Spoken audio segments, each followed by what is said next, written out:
Welcome to Five Branches University, and welcome above all to traditional Chinese medicine.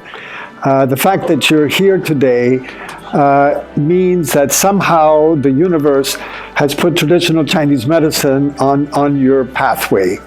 And what I want to do is give you some information about what the university's goals are and what we can do so that you can have a fruitful career in the future. So I'll start with a story of one of our graduates. Her name is Melody Short, and she trained here, and especially with one of our teachers, Lucy Hu, who's a very famous pediatrician.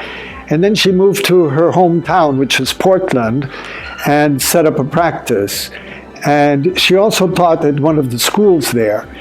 And the students there were surprised that she would have set up a practice right after graduation. And she said, well, that's what we do at Five Branches. After we study, we set up a practice. That's what we're prepared to do. And 5 years later, she was made the acupuncturist of the year in Portland because of the success that she had in helping patients, especially children. And to give you an idea of how powerful this medicine is and of the effect you can have on the patients when you graduate, she had a small child come in. Her parents brought the child in. He was 6 years old, and he had lost his voice. He couldn't speak anymore. And they had been to a neurologist and found nothing in the brain. And they went to a psychologist and found that he didn't have any kind of trauma to explain it. So here she was with this child who had lost his voice, couldn't speak anymore. And she said, how can I help this child? So what she noticed is that the child was very pale. And then when she did a diagnosis, she looked at the tongue, felt the pulse, asked a few questions, and she found that the tongue was very pale, that the pulse was very slow, and that when she felt the child's hand, it was very cold. So she explained to the parents, I said, your child has a lot of cold. How can this be? How can the child be so cold?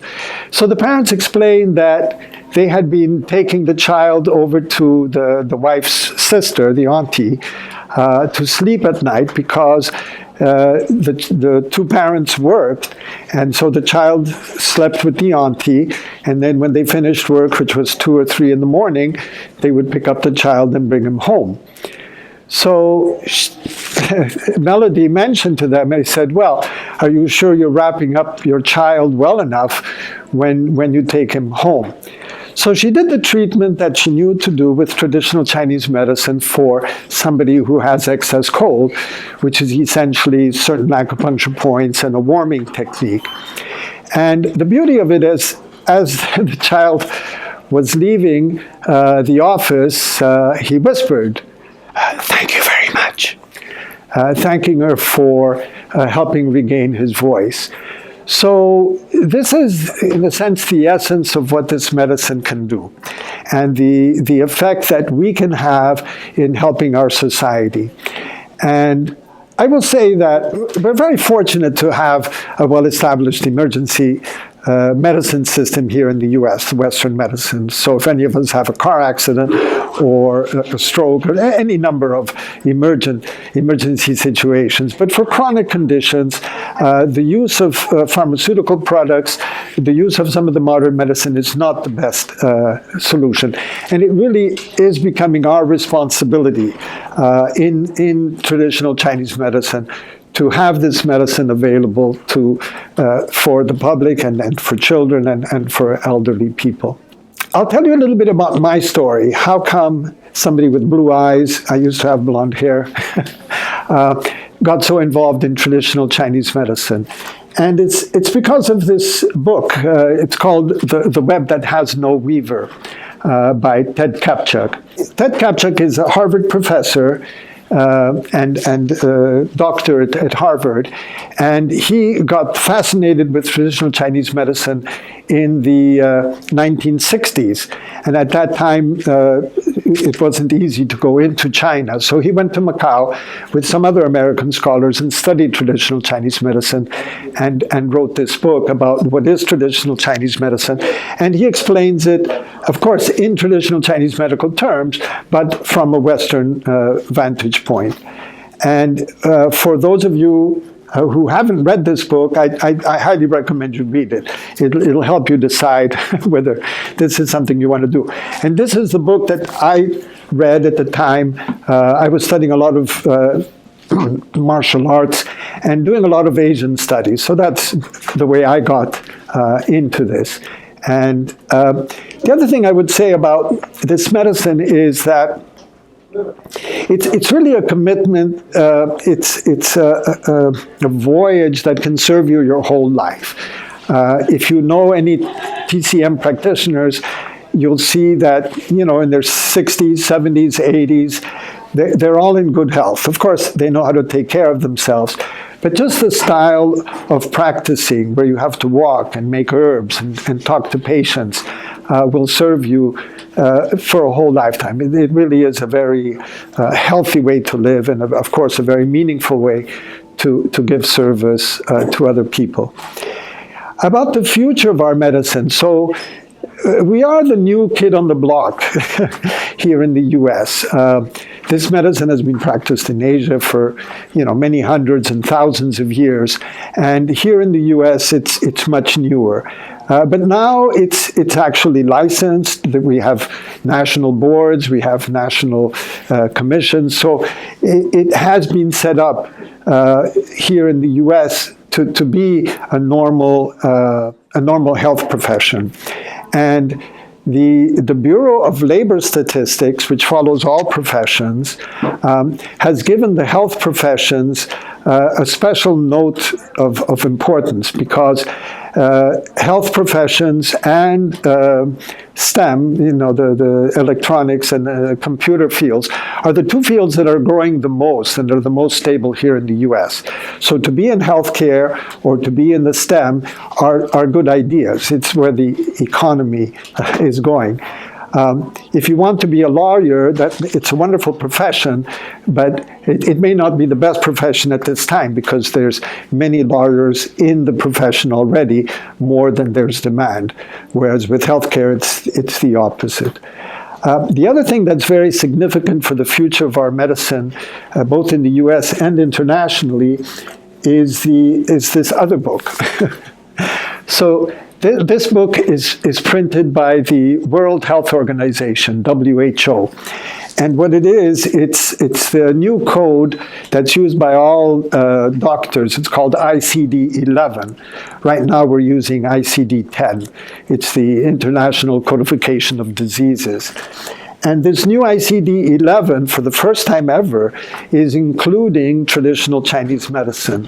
So the old codes had only Western medicine, but now it's too difficult to open in front of the camera.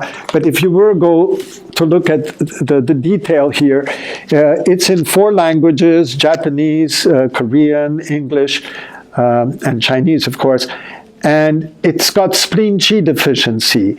It has heart-yang access. All the Chinese medicine terminology is going to be published worldwide, so that every doctor internationally will have this code. And that's very significant. So that's for the future.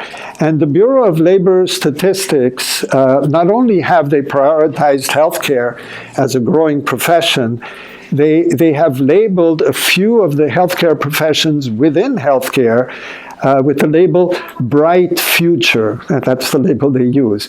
And acupuncture is among those professions that has been labeled with a bright future. And the reason for that is because more and more Western centers are looking for acupuncturists, and they want licensed acupuncturists. They want those who've gone through a formal education that we can offer here. I'll finish by talking about the essence of Five Branches University, the essence of TCM. The essence of TCM is the traditions that it's based on, which are Buddhism, Taoism, and Confucianism. So you can study those three subjects on their own, and if you study traditional Chinese medicine, you're actually studying those three subjects and how those ideas were used to explain the meridians and the acupuncture. The basic essence of Five Branches University from its beginning 36 years ago is very simple. Simply have the best faculty. And when we started the university, and I went through the program myself in those early years, all of us wanted simply to have the best faculty. So that's a tradition that we started 36 years ago and at which we maintain today. And I'll say that this year is also a very auspicious year for the university because the university was founded in Year of the Mouse in 1984. It was the wooden mouse, the beginning of a 60-year cycle. And today we are beginning again with the Year of the Mouse. This is our fourth cycle, and we have one more after that when we'll finish the first 60-year cycle and start the second. In summary, congratulations for being here. I know that many of us sometimes don't understand how come I'm at a university listening to an open house about traditional Chinese medicine. But part of you does know why you're here.